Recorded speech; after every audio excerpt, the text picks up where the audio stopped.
Internasional Bunda Cahaya Suspono beserta jajarannya. Senantiasa Allah berikan keberkahan, berkah semuanya, segalanya, selamanya. Pemangku manakib pada saat ini, Ibu Hajah Siti Juhriyah dan juga keluarga besar Raudatul Atfal Sudirman 5, senantiasa apapun segala niat hajatnya Allah kabulkan. Allah berikan kemurahan dan kemuliaan dengan kemuliaan Syekh Mursyid. Ikhwan, akhwat yang sedang menuju hakikat kesucian jiwa rahimakumullah. Dalam bulan ini, di dalam pasal kelima, di dalam kitab Fadhailus Suhur, Pangarsa Abah menerangkan dalam huruf waw, yaitu dengan makna wujud ada. Maka dikatakan oleh beliau, wa amal wawu fi hajjaz syahri al wujud. Jadi pada bulan ini makna daripada huruf wawu dengan perkataan wujud ada. Yang beliau katakan bahwasanya wawu itu dengan domah wawu dan sukunnya huruf ya, yaitu ketiadaan seorang hamba Allah dengan sebab sirnanya berbagai sifat kemanusiaan dan tetapnya Allah pada dirinya. Karena sifat kemanusiaan tidak akan menetap, tidak akan selamanya ketika sudah tampak sultanil haqiqah. Maka dikatakan makna ini oleh Abi Husain, beliau mengatakan ana munju isrina sanatan bainal wujudi wal faqdi. Aku selama 20 tahun berada di antara ada dan tiada. Kalau bahasanya dalam Mangkoba itu, Syekh Ahmad Kanji antara tidur dan tidak. Jadi antara ada dan tiada. Apabila aku menemukan Tuhanku, maka sirnalah hatiku. Keberadaan hati itu adalah hakikatnya bagaimana merasakan adanya Allah. Merasakan detakan jantung itu, detakan kalbu itu senantiasa bisa berpadu dengan cahaya ilahiyah. Maka di sini bila seseorang sudah mencapai kepada hakikat daripada ketuhanannya, maka ia akan sirna. Hatinya tidak ada, yang dia lakukan hanya apa yang diperintah oleh Allah. Seperti Al-Khalats mengatakan anal hak, aku adalah yang hak, aku adalah hak. Atau Siti Jenar mengatakan Siti Jenar tidak ada, yang ada hanya Allah. Dikala ditanya apakah Siti Jenar ada, dibilang yang Siti Jenar sekarang ini tidak ada, yang ada hanya Allah. Itulah sirnanya diri ini, bahwasannya wujud semua makhluk karena adalah wujud Allah. Maka bila seseorang sudah sampai kepada fanafillah, maka ia meniadakan dirinya, meniadakan keadaannya. Yang ada hanya yang menciptakan semua itu. Maka Syekh Junaid Al-Baghdadi radhiyallahu an mengatakan ilmu tauhid mubayyinun liwujudihi. Jadi ilmu tauhid berbeda dengan adanya ketauhidan. Wa wujudun tauhidi mubayyinun li ilmihi. Dan adanya ketauhidan dalam diri seseorang berbeda dengan pengetahuan mengenai ilmu tauhid. Jadi berbeda sekali pandangan orang-orang, berbeda dengan apa yang diinginkannya. Karena berbeda-beda semua ikhwan dalam hal ini menerima hakikat daripada ketuhanannya. Mereka bisa mengatakan berbeda karena apa? Sesuai dengan nafsnya, keinginannya, untuk mereka mengetahui apa yang dilakukannya. Maka di sini pentingnya kita lihat bagaimana Allah memberikan pengetahuan kepada kita dengan pengataan syahidallahu annahu la ilaha illa huwa wal malaikatu wa ulul ilmi qaiman bil qist. Allah mengatakan tiada Tuhan selain Dia. Tiada yang wujud selain pada Allah. Dia yang menegakkan keadilan. Para malaikat dan orang-orang yang berilmu juga menyatakan yang demikian.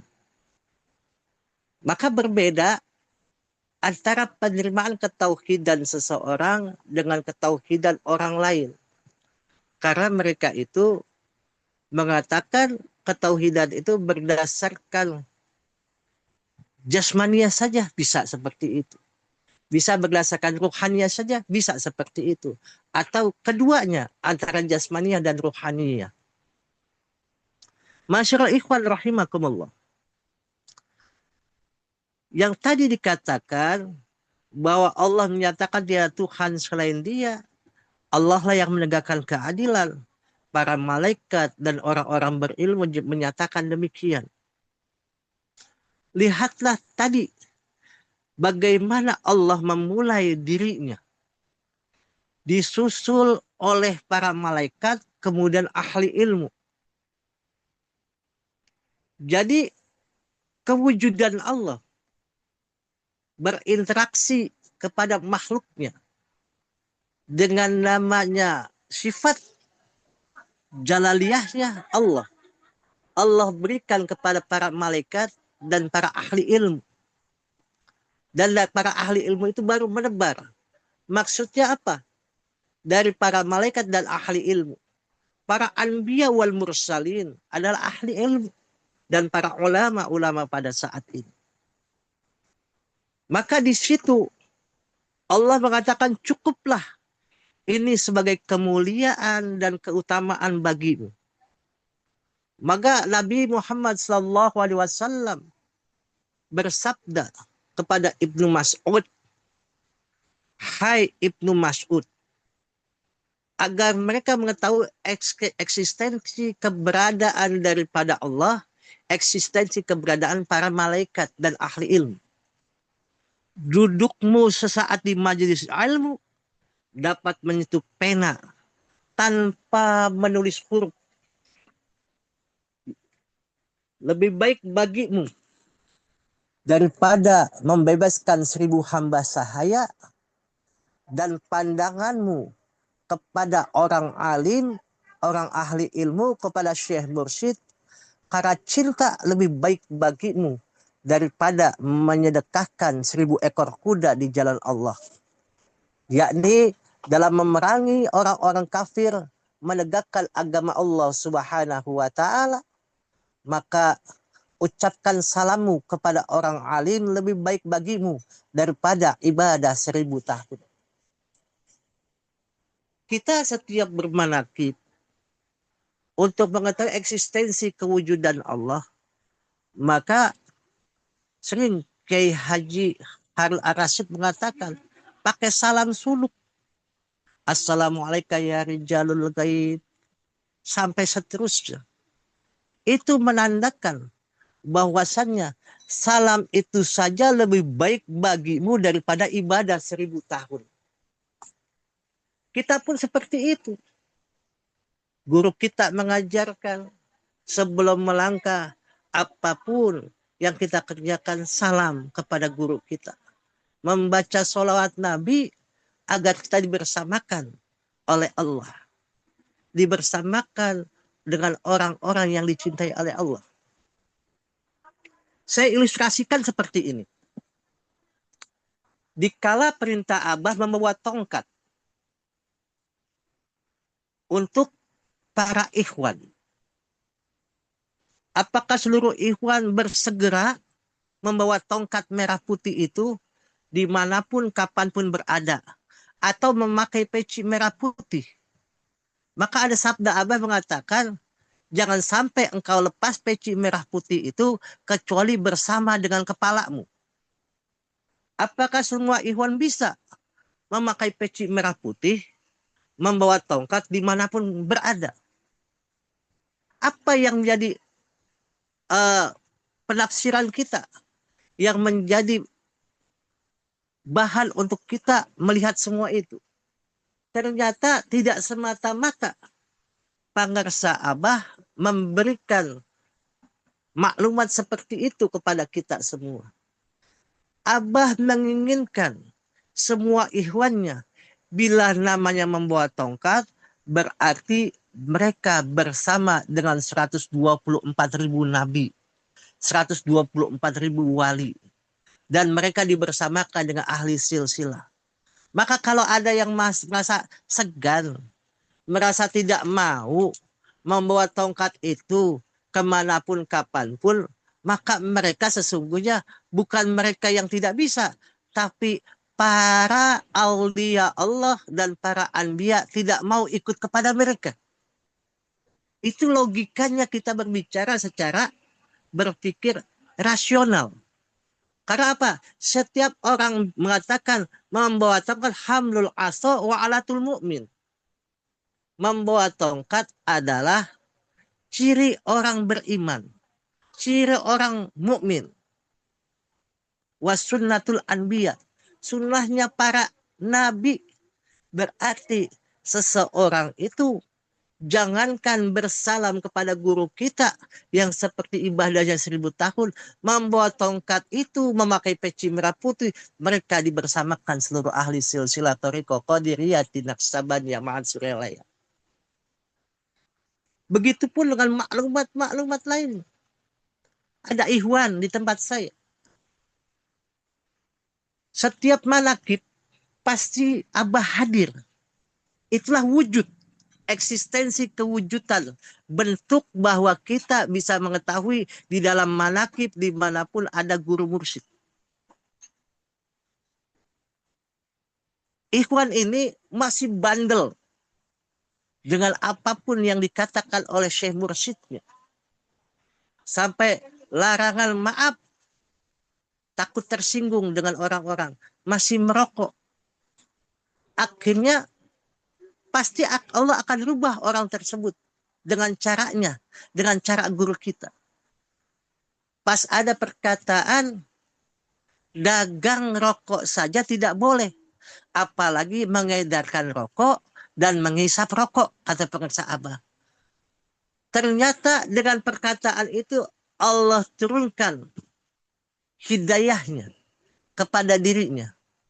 Dia bermimpi, kalau saya merokok sekarang ini, maka saya tidak akan bertemu dengan seluruh ahli silsilah. Sampai seperti itu. Saking namanya tidak bisa diomongkan, tidak bisa diberitahu. Padahal semua mubalik yang memang menyatakan itu sudah menyatakan. Guru kita sudah menyatakan, tapi tidak mempan.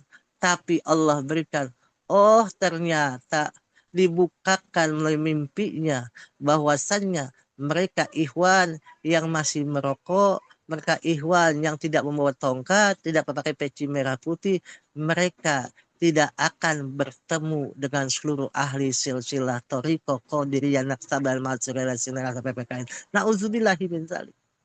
Ini pelajaran kita bahwa eksistensi daripada kewujudan Allah yang Allah berikan kepada kita sehingga manusia memfanakan dirinya, bahwasannya tidak ada sesuatu apapun kecuali Allah ciptakan daripada Nur Muhammad, dan Allah berikan eksistensi itu daripada nur-nur itu sampai kepada guru agung kita Pangarsa Abah Aos.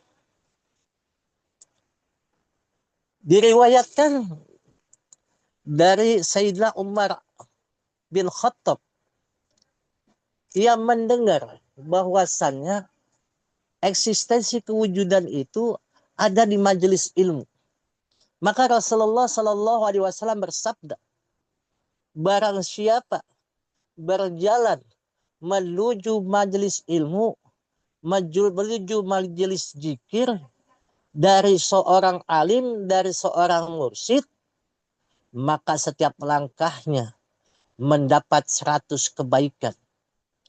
Apabila duduk di dekatnya dan mendengarkan apa yang dikatakannya, maka dengan setiap perkataan ia mendapatkan 1 kebaikan. Demikianlah yang disebutkan oleh Imam An-Nawawi dalam Riyadhus Shalihin. Maka ini jangankan kita tidak usah berbicara untuk melihatkan eksistensi kekuasaan Allah, eksistensi keberadaan Allah. Kita hanya mendengarkan kalam dari Syekh Mursyid aja, dan apalagi melaksanakan itu menjadi setiap perkataan Syekh Mursyid menjadi kebaikan diri kita, menghapus dosa-dosa kita. Maka tidak ada ilmu yang luar biasa, tiada ilmu yang lebih ampuh selain orang bagaimana mengeksistensikan keberadaan dirinya, keberadaan Tuhannya dengan berzikir kepada Allah Subhanahu wa taala.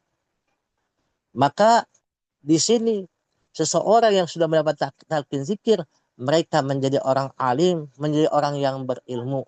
Maka Rasulullah Shallallahu alaihi wasallam bersabda, "Fadlul alimi 'alal abidi kafadlil qamari lailatul badri ala sairil kawakib." Kelebihan orang alim yang mengamalkan ilmunya di atas orang abid seperti kelebihan bulan di malam purnama di atas bintang-bintang lainnya. Kita yang dikatakan orang yang tidak belajar di pesantren tapi dijadikan orang alim selagi hidupnya dan dibangkitkan menjadi orang yang ma'rifah, ingat kepada Allah, dengan kemuliaan Syekh Mursyid mendapatkan talqin zikir kalimat tauhid, kalimat la ilaha illallah. Berkah semuanya, segalanya, selamanya. Terima kasih. Wallahul muwafiq ila aqwamit thoriq. Wassalamualaikum warahmatullahi wabarakatuh.